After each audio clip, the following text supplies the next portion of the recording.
আলহামদুলিল্লাহ রাব্বিল আলামিন ওয়াসসালাতু ওয়াসসালামু আলা নবিয়িনা মুহাম্মদ ওয়া আলিহি ওয়া আসহাবিহি আজমাইন, আম্মা বাদ। সকল প্রশংসা মহান মালিক রব্বুল আলামিনের জন্য। দরুদ এবং সালাম নাজিল হোক তারই রাসূল তাজদারে মদিনা মুহাম্মদ মুস্তাফা সাল্লাল্লাহু আলাইহি সাল্লাম, তার প্রতি এবং তার আলো আসহাব সকলের প্রতি। আল্লাহুম্মা সাল্লি আলাইহিম আল্লাহুম্মা বারিক আলাইহিম। সম্মানিত ভাই বন্ধুগণ, রবিউল আউয়াল মাস শুরু হয়েছে, আর এক দুই দিন পরেই 12ই রবিউল আউয়াল। এই দিনটি উপলক্ষে গোটা বিশ্বের মুসলিমদের বিরাট একটি অংশ তারা নবী সাল্লাল্লাহু আলাইহি সাল্লামের জন্মদিবস উদযাপন করে থাকেন। আবার এর বিপরীতে আমরা অনেকেই এই জন্মদিবস উদযাপন করি না, ইসলাম বহির্ভূত একটি কাজ বলে আখ্যায়িত করি। তো এই নিয়ে একেবারে সাধারণ মুসলমানদের অনেকেই, যারা আসলে ইসলাম পরিষ্কারভাবে তাদের কাছে স্পষ্ট না, ইসলামের বিধিবিধানগুলো একেবারে ক্লিয়ার না, ইসলামের মূলনীতি সম্পর্কে যাদের খুব বেশি ধারণা নাই, তারা অনেকে ধোঁয়াশার ভেতরে পড়ে যান যে আমরা কোনটাকে সঠিক বলবো আর কোনটাকে ভুল বলবো। তো এই জন্য আজকে আমরা সংক্ষেপে কয়েকটি পয়েন্ট উল্লেখ করতে চাই। কেন আমরা ঈদে মিলাদুন্নবী এটাকে বিদআত বলি, কেন আমরা 12ই রবিউল আউয়াল নবী জন্মের আনন্দ উৎসব উদযাপন করাকে শরীয়ত বহির্ভূত বলি, এর সঙ্গে ইসলামের কোনো সম্পর্ক নেই এই কথাটি আমরা কেন বলি, তার 5-6টি কারণ আমরা আজকে সংক্ষেপে উল্লেখ করব। ওমা তৌফিক ইল্লা বিল্লাহ। সর্বপ্রথম ভূমিকা স্বরূপ যে কথাটি বলতে চাই সেটি হলো, আমরা অনেক মুসলমান আছি যারা মাশাআল্লাহ 5 ওয়াক্ত সালাত আদায় করি, রমজানের সিয়াম রাখি, জাকাত দেই, হজ পালন করি, অনেক ইসলামের অনেক বিধান আমরা মানি আলহামদুলিল্লাহ, কিন্তু ইসলামটাই বুঝি না। বড় মজার বিষয় হলো আমরা ইসলামটাই বুঝি না। ইসলামের অনেক কিছু মানি, অনেক আমল ইবাদত করি, কিন্তু আসলে ইসলামটা কি এই জিনিসটা আমরা বুঝি না। ইসলামটা কি এটাকে এক লাইনে যদি আমরা বলতে যাই তাহলে কোরআনে কারীমের একটি আয়াত চলে আসে। আল্লাহ সুবহানাহু ওয়া তাআলা বলেছেন, মা আতাকুমুর রাসূলু ফাখুযুহু ওয়া মা নাহাকুম আনহু ফান্তাহু। তোমাদেরকে রাসূল যা দিয়েছেন সেটাকে ধরো, গ্রহণ করো, নাও, আর রাসূল যেটা নিষেধ করেছেন সেটা থেকে দূরে থাকো, বিরত থাকো। বাস, এই দুই কথা ইসলাম হয়ে গেল। গোটা ইসলামটা হলো এই দুই কথার ভিতরেই। নবী সাল্লাল্লাহু আলাইহি সাল্লাম যা দিয়েছেন সেটাকে ধরো, আঁকড়ে ধরো, আর নবী সাল্লাল্লাহু আলাইহি সাল্লাম যেটা থেকে বিরত থাকতে বলেছেন, নিষেধ করেছেন, সেটা থেকে বিরত থাকো, দূরে থাকো। বাস, এই দুই কথার ভিতরে গোটা ইসলাম চলে আসলো। একেবারে ইসলামের যত রকমের ব্যাখ্যা আমরা দেই না কেন, আত্মসমর্পণ করা, সারেন্ডার করা, আল্লাহর সামনে মাথা নত করা, আল্লাহর সমস্ত বিধিবিধান মানা, যত কথা বলি আমরা, এই সব কথাগুলো এই দুই কথার ভিতরে চলে আসছে। ইসলামটাই হলো আসলে কি, নবী সাল্লাল্লাহু আলাইহি সাল্লামকে ফলো করার নাম। তিনি যেটা দিয়েছেন সেটাকে ভালো হিসাবে গ্রহণ করব। তিনি দেন নাই, অন্য কেউ দিছে, সেটা যত ভালো হোক ওইটা ভালো হিসাবে গ্রহণ করব না। এই পয়েন্টটি আমরা অনেকে ধরতে পারি না। আমরা মনে করি যে কাজটা তো ভালো, এই কাজটা তো অমুক কাজটা তো ভালো, এই কাজটার ভিতরে খারাপ কিছু দেখছি না, এখানে তো গান বাজনা হয় না, এখানে তো কোনো নাচ হয় না, এখানে তো হারাম কিছু হচ্ছে না, তাহলে সমস্যাটা কোথায়? প্রিয় ভাই, সমস্যা হলো আপনি যে কাজটিকে ভালো মনে করছেন সেই কাজটি ভালো হবে তখন যদি এটা নবী করিম সাল্লাল্লাহু আলাইহি ওয়াসাল্লাম আপনাকে দিয়ে থাকেন। তার রেখে যাওয়া, তার দিয়ে যাওয়া বিধান আমল, সেটা আমাদের জন্য ভালো আমল হিসাবে গণ্য হবে আল্লাহর কাছে। আর যদি তিনি না দিয়ে অন্য কেউ দিয়ে যান, সেটা বাহ্যিকভাবে যত ভালোই হোক না কেন, সেটা কি না, ভালো না। তাহলে এক কথায় ইসলামটা হলো নবী সাল্লাল্লাহু আলাইহি সাল্লাম যেগুলো দিয়েছেন সেগুলোকে একমাত্র ভালো হিসেবে গ্রহণ করা, বাহির থেকে আর ভালো বলে যত ভালো কাজই হোক কোনো কিছুকে অ্যাকসেপ্ট না করা। আর নবী সাল্লাল্লাহু আলাইহি সাল্লাম যেগুলো নিষেধ করেছেন সেগুলো থেকে দূরে থাকা। তিনি ছাড়া অন্য কেউ যদি নিষেধ করেন, তার নিষেধাজ্ঞার বাইরে আর কোনো নিষেধাজ্ঞা যদি কেউ করে থাকে, তাহলে সেগুলোকে নিজের শরীয়ত হিসাবে, শরীয়তের নিষেধাজ্ঞা হিসাবে গ্রহণ না করা। এই দুই কথা হলো কি ভাই, ইসলাম। এই কথাটা যদি আমরা বুঝি তাহলে সেক্ষেত্রে আমরা মিলাদুন্নবীর আলোচনা বলি, আর অনেক আলোচনা আছে যে আলোচনাগুলো আমাদের জন্য বুঝতে কি হবে, সহজ হবে। কিন্তু এই মূল বিষয়টা যদি জানা না থাকে তাহলে সারা জীবন ইসলাম চর্চা করব, কিন্তু ইসলাম কি সেটাই বোঝা হবে না। আল্লাহ আমাদেরকে ইসলামটা বোঝার তৌফিক দান করুন। প্রিয় ভাইয়েরা, এই মিলাদুন্নবী 12 রবিউল আউয়াল উপলক্ষে যেটি অনেক ভাইয়েরা করে থাকেন আমাদের, আমরা সেটা করি না, করতে নিষেধ করি। অনেক উলামায়ে কেরাম নিষেধ করেন। সেটা কেন নিষেধ করেন তার বলছি আমরা কয়েকটি কারণ উল্লেখ করব। নাম্বার 1, সর্বপ্রথম কারণ হলো রবিউল আউয়ালের 12 তারিখে নবী জন্মের আনন্দ উৎসব বা ঈদে মিলাদুন্নবী যে পালন করা হয়ে থাকে, এর ভিত্তিটা একেবারেই দুর্বল। নবী সাল্লাল্লাহু আলাইহি সাল্লামের জন্ম রবিউল আউয়ালের 12 তারিখে হয়েছে এরকম মত ইতিহাসের বই পুস্তকে পাওয়া যায়, কিন্তু এর বিপরীত মত বেশি এবং শক্তিশালী। নবী সাল্লাল্লাহু আলাইহি সাল্লামের জন্ম রবিউল আউয়াল মাসে হয়েছে, এটা মোটামুটি প্রায় নিশ্চিত, কিন্তু এই মাসের কোন তারিখে হয়েছে সে তারিখটা নিয়ে ইতিহাসবিদদের মধ্যে নানা রকমের মত পাওয়া যায়। সবচাইতে গ্রহণযোগ্য মতগুলোর ভিতরে অন্যতম হলো 9 রবিউল আউয়াল।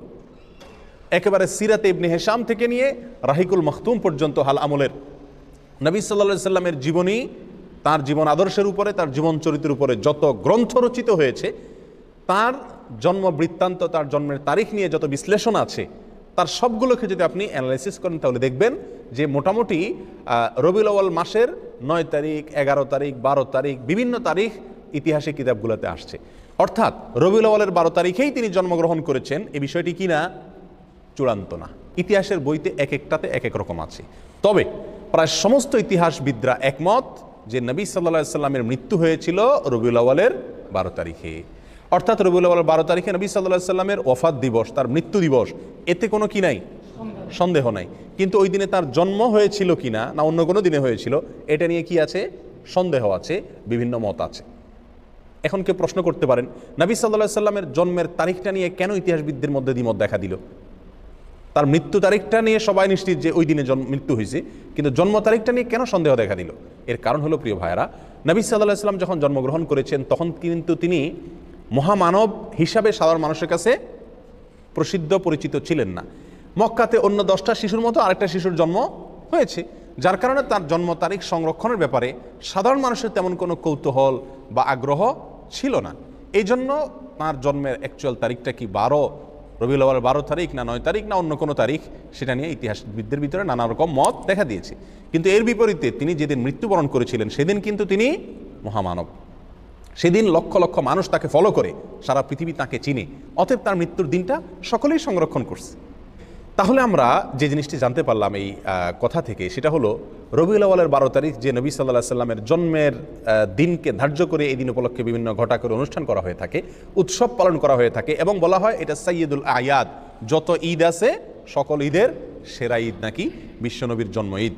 এই যে কথাগুলো আমাদের কিছু ভাইরা বলে থাকেন, তাদের কাছে আমরা যদি প্রশ্ন রাখি যে নবী সাল্লাল্লাহু আলাইহি সাল্লামের রবিউল আউয়ালের 12 তারিখে জন্ম হয়েছে, এই মর্মে কোনো বইতে আপনি ইতিহাসবিদদের ঐক্যমত প্রমাণ করতে পারবেন না। সমস্ত বইগুলোতেই বিভিন্ন তারিখ উল্লেখ আছে, কিন্তু মৃত্যুর দিবস এটা নিশ্চিত। তাহলে যে দিনে নবী সাল্লাল্লাহু আলাইহি সাল্লামের মৃত্যু হয়েছে এটা নিশ্চিত, সেদিনে কোনো মুসলমান কি করতে পারে না? অন্তত আনন্দ বা উৎসব করতে পারে না। আর যদি আমরা কথার খাতিরে ধরেও নেই যে ওই দিনে নবী সাল্লাল্লাহু আলাইহি সাল্লামের কি হয়েছিল? জন্ম হয়েছিল, তাহলে আমরা একই দিনের জন্ম একই দিনের মৃত্যু এটা যদি ধরে নেই, তাহলে তো দিনের অর্ধেক হাসা উচিত আর অর্ধেক কাঁদা উচিত। অর্ধেক আপনি ঈদ পালন করেন, উৎসব পালন করেন, আর অর্ধেক কান্নাকাটি করেন। নবী সাল্লাল্লাহু আলাইহি সাল্লামের জন্মকে কেন্দ্র করে আপনি শুধু হাসবেন, তার মৃত্যুর কথা মনে করে কাঁদবেন না, এটা তো চরম লজ্জাস্কর কথাবার্তা, এটা তো চরম আফসোসের কথা, দুঃখজনক বিষয়। প্রিয় ভাইরা, তাহলে এই প্রথম পয়েন্টটি আমরা পেয়ে গেলাম, যে কারণে আমরা ঈদে মিলাদুন নবীকে বিদআত বলি, এর সঙ্গে ইসলামের কোনো সম্পর্ক নাই এটা বলি। তার প্রথম কারণ হলো রবিউল আউয়াল 12 তারিখে নবী সাল্লাল্লাহু আলাইহি সাল্লামের জন্ম হয়েছে, এই জিনিসটা কি না? চূড়ান্ত না। তবে মৃত্যু হয়েছে এই জিনিসটা চূড়ান্ত। নবী সাল্লাল্লাহু আলাইহি সাল্লামের মৃত্যু দিবসে কোনো মুমিন কি হতে পারে না?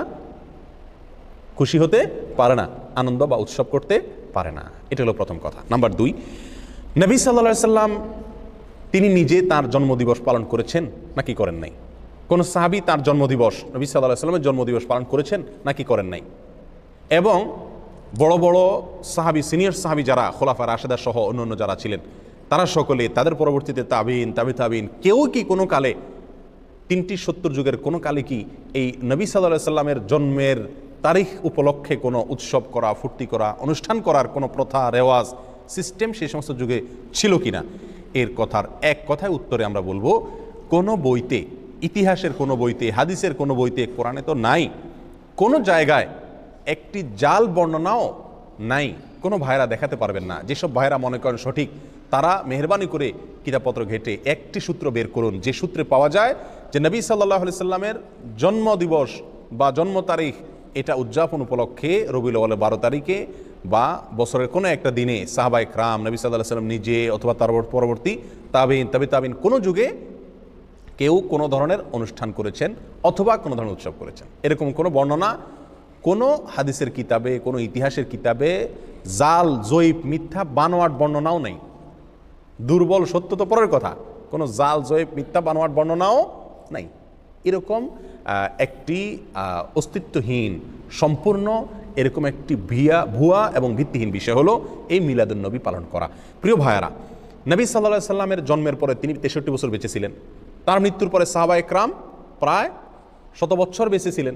তাদের পরে তাবিনদের যুগ ছিল। এই যে বিশাল একটা সময়, যদি রবিউল আউয়ালের 12 তারিখ অথবা বছরের কোনো একটা দিন নবী সাল্লাল্লাহু আলাইহি সাল্লামের জন্মদিনকে উপলক্ষ করে, জন্মের তারিখকে উপলক্ষ করে কোনো আনুষ্ঠানিকতা হতো, সেটা নিশ্চয়ই হাদিসের কিতাবগুলোতে অথবা ইতিহাসের বইগুলো থেকে আসতো কি আসতো না? সাহাবা একরামের জীবন ইতিহাস, নবী সাল্লাল্লাহু আলাইহি সাল্লামের ব্যক্তিগত পুঙ্খানুপুঙ্খ কাজগুলোর বর্ণনা বিবরণ হাদিসের কিতাবগুলোতে আসছে কি আসে নাই? স্ত্রীর সঙ্গে কি করলেন, ঘরের ভিতরে কি করেছেন, ঘুমে কি করছেন, টয়লেটে কি করতেন, এরকম ব্যক্তিগত বিষয়গুলো পর্যন্ত হাদিসের কিতাবগুলোতে এসেছে। সেখানে নবী সাল্লাল্লাহু আলাইহি সাল্লামের জন্মের দিনটাকে, তারিখটাকে উদযাপনের কোনো প্রথা প্রচলন যদি থাকতো, সেটা অবশ্যই আসতো, কিন্তু নাই। আমি তো চ্যালেঞ্জ করেছি, কোনো জাল, ভিত্তিহীন, ভুয়া, বানোয়াট বর্ণনাও পাওয়া যায় না হাদিসের কিতাবগুলোতেও না, ইতিহাসের কিতাবগুলোতেও না। সময়ত ভাই বন্ধুগণ, এই পয়েন্টটা থেকেও আমরা বুঝলাম যে এই মিলাদুন্নবী উদযাপনের যে প্রথা এবং রসম চালু আছে, এটা সোনালী 3 যুগের কোনো যুগে ছিল না। নবী সাল্লাল্লাহু আলাইহি সাল্লাম নিজেও করেন নাই, করতে বলেনও নাই, কোনো সাহাবীও করেন নাই। কথাটা কি পরিষ্কার? নবী সাল্লাল্লাহু আলাইহি সাল্লামের প্রেম, তার ভালোবাসা সবচেয়ে বেশি ছিল কাদের মধ্যে? সাহাবায়ে কেরাম রাদিয়াল্লাহু তাআলা আনহুম আজমাইন, তাদের মধ্যে ছিল নবী সাল্লাল্লাহু আলাইহি সাল্লামের প্রতি সবচেয়ে বেশি ভালোবাসা। তারা নিজেরা যদি নবী সাল্লাল্লাহু আলাইহি সাল্লামের তথাকথিত প্রেম জাহির করার উদ্দেশ্যে যদি রবিউল আউয়াল 12 তারিখে বা বছরের কোনো একটা দিনে জন্মদিবস পালন না করে থাকেন, তাহলে আমরা যদি নবী প্রেমের দাবিদার হয়ে সেটা পালন করি, তাহলে এই দাবিটা মিথ্যা দাবি, অথবা এই কর্মটা মিথ্যা এবং ভুল একটি কর্ম। আল্লাহ আমাদেরকে বোঝার তৌফিক দান করুন। আর একটু আগে আমরা যে ভূমিকাতে যে কথাটি বলেছিলাম, ইসলামটাই হলো নবী সাল্লাল্লাহু আলাইহি সাল্লামকে ফলো করার নাম, তিনি যা নিষেধ করছেন সেটা থেকে বিরত থাকার নাম। নবী সাল্লাল্লাহু আলাইহি সাল্লামকে আমাদেরকে করতে বলেছেন বা তিনি নিজে করেছেন জন্মদিবস উদযাপন, এটা নবী সাল্লাল্লাহু আলাইহি সাল্লাম নিজে করেছেন নাকি তিনি আমাদেরকে করতে বলেছেন? এই মর্মে কোনো বর্ণনা আছে? উত্তর হলো এক কথা নাই। কোনো ভাইয়েরা যারা করেন তারাও জানেন যে নাই। তাহলে আমরা যে কোনো কাজ করব ভালো হিসাবে, সেখানে নবী সাল্লাল্লাহু আলাইহি সাল্লাম কি থাকতে হবে? নির্দেশ থাকতে হবে। অথচ এখানে নাই। তাহলে এটা কি নয়? ভালো কাজ হিসাবে ইসলামের দৃষ্টিতে গণ্য নয়। এখন যদি কোনো ভাই বলেন রবিউল আউয়ালের 12 তারিখে বা মিলাদুন্নবী পালন করা যাবে না, নিষেধ আছে কোথাও? উত্তর হলো নিষেধের প্রয়োজন নাই। করণীয় কাজ, যে কাজটা করতে হবে, করার নির্দেশ আছে শরীয়তে, সেরকম কোনো দলিল, সেরকম কোনো প্রমাণ, সেরকম কোনো নির্দেশ যদি না থাকে, তাহলে অটোমেটিকলি সেটা কি? বাতিল। আল্লাহ আমাদেরকে বোঝার তৌফিক দান করুন।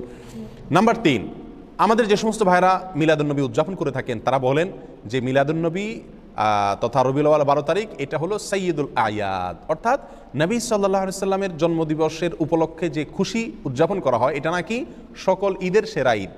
অর্থাৎ বছরে 2টা ঈদ আছে, এছাড়া আরও যত ঈদ উৎসব ফুর্তি হতে পারে, সমস্ত ঈদ উৎসব ফুর্তির ভিতরে সবচেয়ে বড় ফুর্তি, সকল ঈদের শ্রেষ্ঠ সেরা ঈদ নাকি মিলাদুন্নবীর ঈদ। সেসব ভাইদের কাছে আমরা প্রশ্ন রেখে বলতে পারি যে শরীয়তে 2টা ঈদ আছে, নবী সাল্লাল্লাহু আলাইহি সাল্লাম আমাদের জন্য 2টা ঈদ রেখে গেছেন, একটা ঈদুল ফিতর আর একটা ঈদুল আজহা। এর বাইরে আরেকটা ঈদ আছে, সেটা হলো যে সাপ্তাহিক ঈদ, শুক্রবারের দিন। এটাকে কোনো কোনো হাদিসে ঈদের দিন বলা হয়েছে, সপ্তাহের ঈদের দিন, গরিবের ঈদের দিন ইত্যাদি বলা হয়েছে। তাহলে শুক্রবার সাপ্তাহিক, আর এছাড়া বাৎসরিক 2টি ঈদ, ঈদুল ফিতর, ঈদুল আজহা, দোনো ঈদে কি আছে? ঈদের নামাজ আছে, ঈদের নামাজ আছে, নবী সাল্লাল্লাহু আলাইহি সাল্লাম পড়েছেন। তাহলে এই রবিউল আউয়াল 12 তারিখকে যারা ঈদের দিন বলেন, শুধু ঈদের দিন না, সকল ঈদের সেরা ঈদ বলেন, তাদের কাছে আমাদের প্রশ্ন হলো এই ঈদের নামাজ কয়টা বাজে পড়ায়? দোনো ঈদের একটা নামাজ আছে কিনা? এমনকি শুক্রবারেরও কি আছে? জুমার নামাজ, বিশেষ নামাজ আছে। তার রবিউল আউয়াল 12 তারিখ যদি ঈদের দিন হয়, এটা যদি উৎসবের দিন হয়, নবী জন্মের আনন্দের দিন হয়, এটা যদি সকল ঈদের সেরা ঈদ হয়, তাহলে তো এখানে নামাজ আরও বেশি থাকার কথা নাকি? এই ঈদের দিনের নামাজ কই? তাহলে বোঝা গেল এটা বানোয়াট, এটা নিজেরা আবিষ্কার করেছেন, মিশর থেকে এটা আবিষ্কার হয়েছে, এটা কোরআন এবং সুন্নাহ থেকে আসে নাই। যদি আসতো তাহলে সকল ঈদেই কি থাকে? ঈদের নামাজ থাকে। এই ঈদের নামাজ গেল কই? আর সবচেয়ে বড় কথা হলো ঈদে বছরে 2টি ঈদ আছে আর সপ্তাহের একটা ঈদ। এর বাইরে শরীয়তে আর কোনো ঈদের ধারণা আমাদেরকে দেওয়া হয় নাই। অতএব এই দিনটাকে যদি কেউ নতুন করে ঈদের দিন মনে করেন, তাহলে কেমন যেন তিনি নবী সাল্লাল্লাহু আলাইহি সাল্লামের দেওয়া 2টা ঈদে খুশি না। নবী সাল্লাল্লাহু আলাইহি সাল্লামের দেওয়া 2টা ঈদে কি না? খুশি না। উনি নবী সাল্লাল্লাহু আলাইহি সাল্লামের 2টা ঈদে পরিতৃপ্ত না, ওইটা মানতে রাজি না। এই জন্য উনি আরেকটা ঈদ কি করলেন? যুক্ত করে নিলেন। প্রিয় ভাইরা, এটা যদি সকল ঈদের সেরা ঈদ হতো, তাহলে মদিনায় আসার পরে সাহাবা একরাম যখন নবী সাল্লাল্লাহু আলাইহি সাল্লামকে বললেন, ইয়া রাসূলুল্লাহ, ইহুদিরা তারা তাদের উৎসবের দিন আছে, আমাদের জন্য আপনি উৎসবের দিন ঠিক করে দেন। তারা নবী সাল্লাল্লাহু আলাইহি সাল্লাম সেদিন বলতে পারতেন, ঠিক আছে, তো আমার জন্মদিন তো উৎসবের দিন, এটা তোমরা করো, ফুর্তি করো। কিন্তু তা তো নবী সাল্লাল্লাহু আলাইহি সাল্লাম বলেন নাই। প্রিয় ভাইরা, কোনো জাল হাদিসও নাই। তাহলে বোঝা গেল যে এই তথাকথিত নবী জন্মের আনন্দ উদযাপন করা, এই আনন্দ উদযাপন করা, এটা শরীয়তের ভিতরে আরেকটা ঈদ যুক্ত করা হয়। আর এটা কি বলা হয়? বেদাত। এটা কি বলা হয়? কি? বেদাত। নবী সাল্লাল্লাহু আলাইহি ওয়াসাল্লাম আমাদেরকে বলেছেন, মান আহদাথা ফি আমরিনা হাযা মা লাইসা মিনহু ফাহুয়া রাদ। যে ব্যক্তি আমাদের দিনের ভিতরে নতুন কোনো কিছু সৃষ্টি করবে, আবিষ্কার করবে, নতুন কোনো কিছু যোগ করবে, সেটা প্রত্যাখ্যানযোগ্য, বাতিল, সেটা গ্রহণযোগ্য নয়। অন্য হাদিসে আসছে নবী সাল্লাল্লাহু আলাইহি ওয়াসাল্লাম বলেছেন, ইয়াকুম ওয়া মুহদাসাতিল উমুর ফাইন্না কুল্লা মুহদাসাতিন বিদআহ ওয়া কুল্লু বিদআতিন দালালাহ ওয়া কুল্লু দালালাতিন ফিন্নার। তোমরা সকল নতুন আবিষ্কার থেকে বেঁচে থাকবে। নতুন যত আবিষ্কার আছে ইসলামের নামে, দ্বীনের নামে, সেগুলো সবগুলো বেদাত। আর সকল বেদাত এর ঠিকানা হলো কি? জাহান্নাম। প্রিয় ভাইরা, তাহলে নবী সাল্লাল্লাহু আলাইহি সাল্লাম আমাদেরকে দুটি ঈদ দিয়ে গেছেন। আমরা যদি আরেকটা ঈদের আবিষ্কার করি, সেটা যত সৎ উদ্দেশ্যেই করি, যত ভালো উদ্দেশ্যেই করি না কেন, ভালো তো সেটাই যেটা নবী সাল্লাল্লাহু আলাইহি সাল্লাম আমাদেরকে ভালো হিসাবে বলে গেছেন, করে গেছেন। আর নতুন কোনো যদি ভালো আমরা যোগ করি, আবিষ্কার করি, যুক্ত করি, তাহলে সেটাকে বলা হয় কি? বেদাত। বেদাত কি জিনিস? আমরা অনেকে মনে করি বেদাত মানে হলো বাহ্যিকভাবে খারাপ জিনিস। না ভাই, বেদাত ওই কাজকে বলা হয় যে কাজটাকে মানুষ ভালো মনে করে, অথচ শরীয়তে সেটার কোনো নির্দেশ নাই। এটাই বেদাত। বেদাত জিনিসটা যারা করেন তারা সকলেই এটাকে ভালো কাজ হিসাবে জেনেই করেন। ওই ভালো কাজকে বেদাত বলা হয় যে ভালো কাজকে ওই কাজের কর্তা ভালো মা কাজ মনে করেন, অথচ কোরআন সুন্নাহ তার কি নাই? নির্দেশ নাই। সেটাই তো বেদাত। নতুন করে ঈদে মিলাদুন্নবী উদযাপন করা আর একটা ঈদ শরীয়তের ভিতরে যুক্ত করা, এই কারণে আমরা এই মিলাদুন্নবী তথাকথিত মিলাদুন্নবী আমরা উদযাপন করি না এবং এর সঙ্গে ইসলামের সম্পর্ক নাই বলি। নাম্বার 4, নবী সাল্লাল্লাহু আলাইহি সাল্লামের জন্মের কারণে, ওনার জন্মের কথা শুনে সর্বপ্রথম আনন্দ প্রকাশ করেছিলেন তার চাচা আবুল আহাব। তার চাচা আবুল আহাব। আবুল আহাবকে নবী সাল্লাল্লাহু আলাইহি সাল্লামের জন্মের সংবাদটা সর্বপ্রথম দিয়েছিল আবুল আহাবের একজন কৃতদাসী বাঁদী, তার নাম ছিল সুয়াইবা। এই সুয়াইবা নামক বাঁদিয়ে দৌড়ে এসে মালিকরে, আবুল আহাবকে সংবাদ দিয়েছিল যে মালিক, সুসংবাদ নেন, আপনার যে ভাই মারা গেছেন বাচ্চা পেটে রেখে, সে ভাই আবদুল্লাহর ঘরে ছেলে হয়েছে। নবী সাল্লাল্লাহু আলাইহি সাল্লামের জন্মের এই সুসংবাদটা দিয়েছেন সর্বপ্রথম সুয়াইবা নামক বাঁদিয়ে। কাকে? আবুল আহাবকে। আবুল আহাবে এই সংবাদ শুনে খুশিতে নবীর জন্মে আনন্দ প্রকাশ করে সঙ্গে সঙ্গে সুয়াইবা নামক বাদীকে আজাদ করে দিলেন, মুক্ত করে দিলেন। যাও, তোমাকে আমি স্বাধীন করে দিলাম সারা জীবনের জন্য, তুমি আর দাসী নও, মুক্ত তুমি। আবুল আহাব কি জাহান্নামী না জান্নাতি? তাহলে যেই আবুল আহাব খুশি হয়ে নবী সাল্লাল্লাহু আলাইহি সাল্লামের জন্মের সংবাদ শুনে নিজের বাদীকে মুক্ত করে দিয়েছেন, অথচ তিনি জান্নাতে যেতে পারছেন না, এই ঘটনা আমাদেরকে কি বার্তা দেয়? নবী জন্মের আনন্দ উৎসব প্রকাশ করা, এর মধ্যে মুক্তি নিহিত নাই। নাজাত এটার উপরে নির্ভর করে না। নাজাত নির্ভর করে, আখিরাতে নাজাত নির্ভর করে নবী সাল্লাল্লাহু আলাইহি সাল্লামের অনুসরণ অনুকরণে। নবী সাল্লাল্লাহু আলাইহি সাল্লামের কথা যারা মানবে, তার কথার উপর আমল করবে, তার নির্দেশকে মেনে চলবে, তারাই নাজাত পাবেন। আবু বকর, ওমর, ওসমান, আলী রাদিয়াল্লাহু তাআলা আনহুম আজমাইন, আরও যত সাহাবা একরাম আছে, তারা কেউ নবী সাল্লাল্লাহু আলাইহি সাল্লামের জন্মের দিন উপলক্ষে কোনো বিশেষ কিছু করেছেন এরকম কিছু আমরা জানি না। তবে একটি কাজ তারা করেছেন, নবী সাল্লাল্লাহু আলাইহি সাল্লামের কোনো নির্দেশ তারা পেলে সেটাকে একেবারে অক্ষরে অক্ষরে পালন করেছেন। ঠিক না বেঠিক? নবী জন্মের আনন্দ তারা উদযাপন করেননি, কিন্তু নবীর প্রতিটি কথাকে ফলো করেছেন। তারা প্রত্যেকেই জান্নাতি হিসাবে নবী সাল্লাল্লাহু আলাইহি সাল্লাম থেকে সরাসরি কি পাইছেন? সুসংবাদ পেয়েছেন। এর বিপরীতে আবু লাহাব, তিনি নবীর জন্মের আনন্দ প্রকাশ করেছেন, কিন্তু নবীর অনুকরণ অনুসরণ করেন নাই, নবীর কথা মানেন নাই। জান্নাতি না জাহান্নামী? জাহান্নামী। তাহলে আমরা 4 নম্বর পয়েন্ট পেয়ে গেলাম। নবী জন্মের আনন্দ প্রকাশ করা, অনুকরণ অনুসরণ না করে, এর মধ্যে মুক্তি বা নাজাত নিহিত নাই। মুক্তি এবং নাজাত নিহিত হলো নবীর কথা মানা, ফলো করা, আমল করার মধ্যে। আর আমরা সেটাই করতে বলি, আনন্দ উৎসব করে, জাস্ট আপনার ঘটা করে কিছু আনুষ্ঠানিকতা করে নবী প্রেমের পরাকাষ্ঠা দেখানোর এই মিথ্যা ভালোবাসা প্রকাশ, এটাকে আমরা নিষেধ করি, ওলামা ইকরাম নিষেধ করেন। আল্লাহ আমাদেরকে বুঝার তৌফিক দান করুন। নাম্বার 5, নবী সাল্লাল্লাহু আলাইহি সাল্লামের জন্ম, এটা আসলে পালন করার বিষয় না। পালন করা মানে অনুসরণ করা, অনুকরণ করা, নাকি? কিন্তু তার যে বর্ণাঢ্য জীবনী, বিশেষ করে তিনি নবী হয়েছেন 40 বছর বয়সে, এরপরে 63 বছর বয়স পর্যন্ত 23 বছর যে হায়াত পেয়েছেন, এই 23 বছরের যে জীবন, এই জীবনের প্রতিটি কাজ, প্রতিটি কথা, সেটা আমাদের জন্য অনুকরণীয়, অনুসরণীয়। ইহুদিরা, খ্রিস্টানরা, তারা যে সমস্ত কাজ করে, আমরা তার অনেকগুলোকে আমাদের ধর্মের ভিতরে ধর্মীয় কাজ হিসেবে আমরা সেটাকে আমদানি করছি। নবী সাল্লাল্লাহু আলাইহি সাল্লাম বহু বছর আগেই বলে গেছেন, লা তাত্তাবিউন্না সুনানা মান কানা ক্বাবলাকুম, তোমরা তোমাদের পূর্বে যে সমস্ত জাতি গত হয়ে গেছে তাদের অনুসরণ করবা, একেবারে শিবরান বিশিবরিন ওয়া যিরাআন বিযরাইন, বিগতে হাতে হাতে, তারা যদি গর্তে ঢুকে তোমরাও যায় গর্তে ঢুকবা, এরকম তাদেরকে অনুসরণ করবা। খ্রিস্টানরা ঈসা আলাইহিস সালামের জন্মদিবস উদযাপন করে, তাদের ধর্মীয় কর্মকাণ্ড হিসাবে তারা এটা করে। এটা দেখে আমাদের অনেক ভাইরা চিন্তা করলেন তাহলে আমাদের নবীর একটা জন্মদিবস, সম্ভাব্য জন্মদিবস আমরা উদযাপন করি। এটা মূলত আসছে খ্রিস্টানদের কাছ থেকে, এই কারণে আমরা এই দিবসটা কী করি না, উদযাপন করি না। তাহলে আমরা সংক্ষেপে যে কয়েকটি কারণে আমরা এই ঈদে মিলাদুন্নবী তথাকথিত ঈদে মিলাদুন্নবী উদযাপন করি না, বা এই 12 রবিউল আউয়াল উপলক্ষে ঈদে মিলাদুন্নবী উদযাপন করাকে, কর্মকাণ্ড করাকে বেদাত মনে করি, নিষিদ্ধ মনে করি, তার 5টি কারণ আমরা উল্লেখ করলাম। আবারও এক নজরে কারণগুলো বলে দেই। সর্বপ্রথম হলো 12 রবিউল আউয়ালে নবী সাল্লাল্লাহু আলাইহি ওয়াসাল্লামের জন্ম হয়েছে এরকম কোনো বিষয় নিশ্চিত করে কোনো ইতিহাসের বইতে পাওয়া যায় না, বরং সিরাত ইবনে হিশাম থেকে নিয়ে রাহিকুল মাখতুম পর্যন্ত সমস্ত ইতিহাসের বইগুলোতে নবী সাল্লাল্লাহু আলাইহি ওয়াসাল্লামের জন্ম তারিখের বিশ্লেষণ যদি থাকে তাহলে সেখানে একাধিক তারিখের কথা বলা আছে। অতএব নির্দিষ্ট কোনো তারিখ আমাদের জন্য ফিক্স করে জানেন নবী সাল্লাল্লাহু আলাইহি ওয়াসাল্লাম। কীভাবে আমরা করব? নাম্বার 2, তিনি নিজে তার জন্মদিবস উপলক্ষে কোনো আনুষ্ঠানিকতা তিনি করেননি, বছরের কোনো একটা দিনকে তিনি উদযাপন করেননি, কোনো সাহাবীকে করতে বলেন নাই, আমাদেরকে করতে বলেন নাই। তার মৃত্যুর পরেও তার কোনো সাহাবী তার জন্মদিবস উপলক্ষে বছরের একটা দিনকে কোনো অনুষ্ঠানের জন্য নির্দিষ্ট করেন নাই বা কোনো অনুষ্ঠান কখনোই করেননি। আর তারা যেটা করেননি, করতে বলেননি, সেটাকে আমরা ভালো কাজ মনে করে করলে সেটার নামই কি? বেদাত। এই জন্য আমরা এই কাজটি করি না এবং করতে নিষেধ করি। নাম্বার 3, শরীয়ত আমাদেরকে 2টি ঈদ দিয়েছে ভাই, একটা ঈদুল ফিতর আর একটা ঈদুল আজহা, আরেকটা হলো সাপ্তাহিক ঈদ জুমার দিন।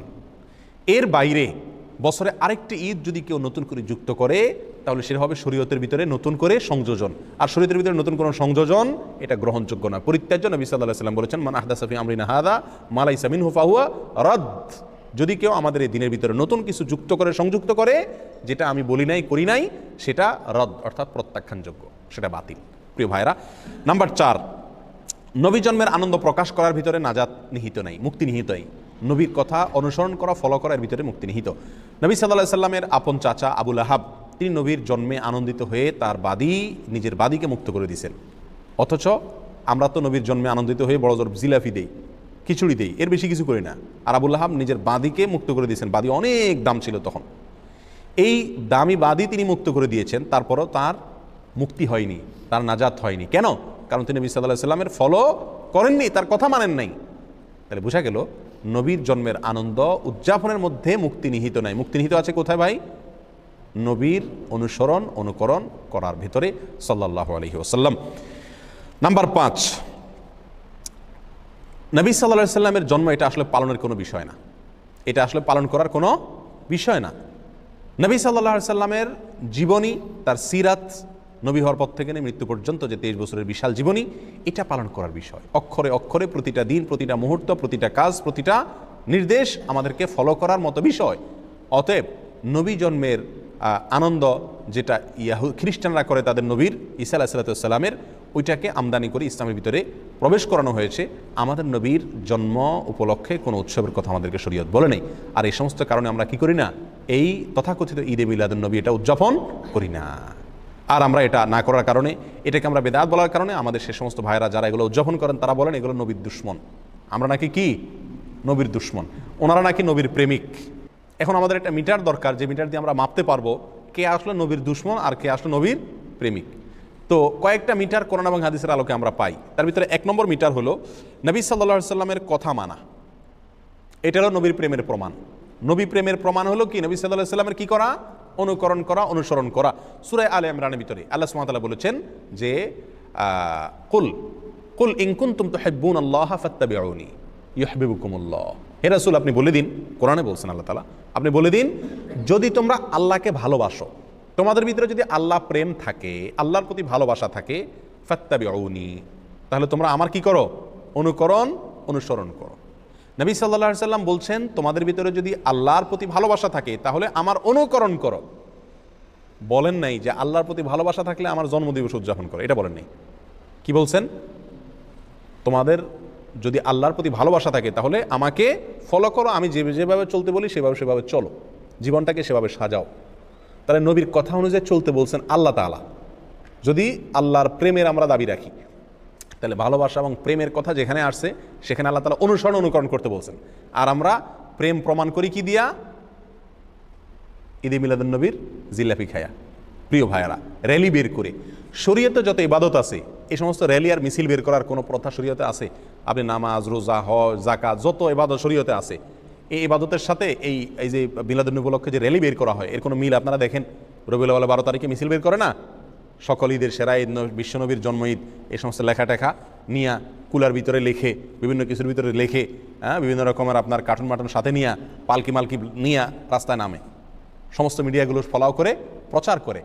আমরা বলতে খারাপ শোনা গেলেও বলতে দ্বিধা নাই যে হিন্দুদের পূজা উপলক্ষে বাজারে যে রাস্তায় যেরকম কী বাইর হয়, বিভিন্ন রকমের শোভাযাত্রা বের হয়, এ ঠিক রবিউল আউয়াল 12 তারিখ উপলক্ষে আমাদের ভাইরা না বুঝে তারাও কি করেন, তথাকথিত শোভাযাত্রা বের করেন।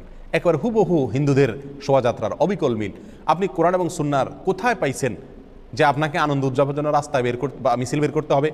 স্বয়ং দুইটা যে ঈদ আছে শরীয়তের, ঈদুল ফিতর, ঈদুল আজহা, এই সমস্ত ঈদে কোনো র্যালি ট্যালি বলতে কিছু আছে? বছরের দুইটা ঈদ উৎসবের দিন আছে, উৎসবের ছোটো রাস্তা র্যালি বের করতে হবে, এরকম কোনো প্রথা শরীয়তে আছে? নাই।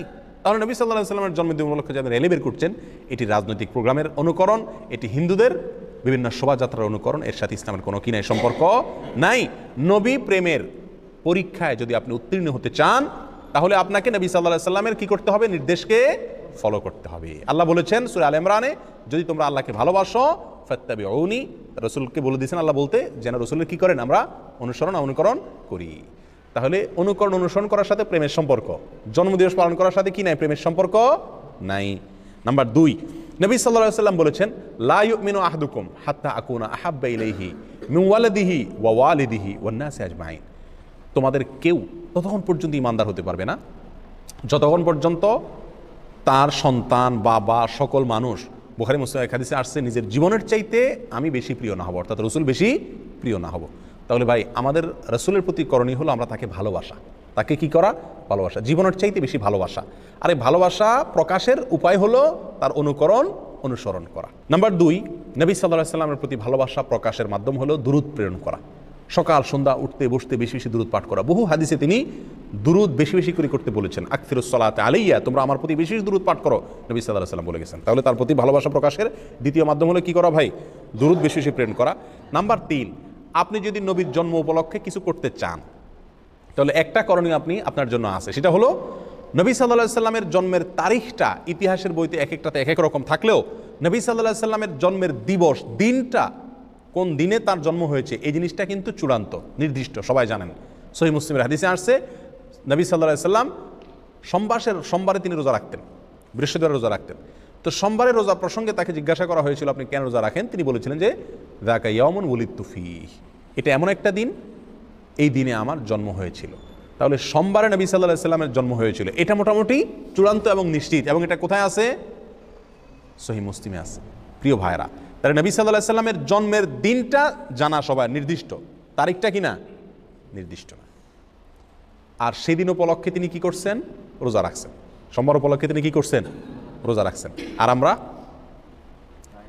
আমরা আরও রবিউল আউয়াল উপলক্ষে মিলাদুন্নবীর নামে মিজিলাফি, মিষ্টি, খিচুড়ি, যত যা আছে, বিরিয়ানির প্যাকেট, আরও মিলাদ পড়ে বেশি বেশি করে খাই। নবী সাল্লাল্লাহু আলাইহি ওয়াসাল্লাম তার জীবনের দিনটি উপলক্ষে তিনি রোজা রাখছেন, খানাই ছেড়ে দিয়েছেন, আল্লাহর কাছে শুকর আদায় করছেন। আর আমরা ওই দিনে আরও বেশি করে খাই, সম্পূর্ণ উল্টা হয়ে গেল না? আল্লাহ আমাদেরকে বোঝার তৌফিক দান করুন।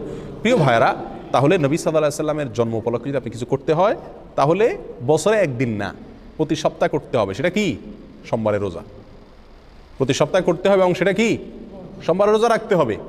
আপনি বছরে একদিন ফুর্তি করবেন আর জিলাপি মিষ্টি খাবেন, খিচুড়ি আর বিরিয়ানি বিতরণ করবেন, এর কোনো সুযোগ ইসলামী শরীয়তে নাই। আল্লাহ সুবহানাহু ওয়া তাআলা আমাদেরকে এই সঠিকটা বুঝার তৌফিক দান করুন। আল্লাহ তাআলা আমাদের সকলকে দিনকে দিন হিসাবে গ্রহণ করার, হককে হক হিসাবে বুঝার, বাতিলকে বাতিল হিসাবে বুঝার মতো সেরকম শক্তি আল্লাহ তাআলা আমাদের সকলকে দান করুন। জাযাকুমুল্লাহ ওয়া খুদা আওয়ান আলহামদুলিল্লাহি রাব্বিল আলামিন।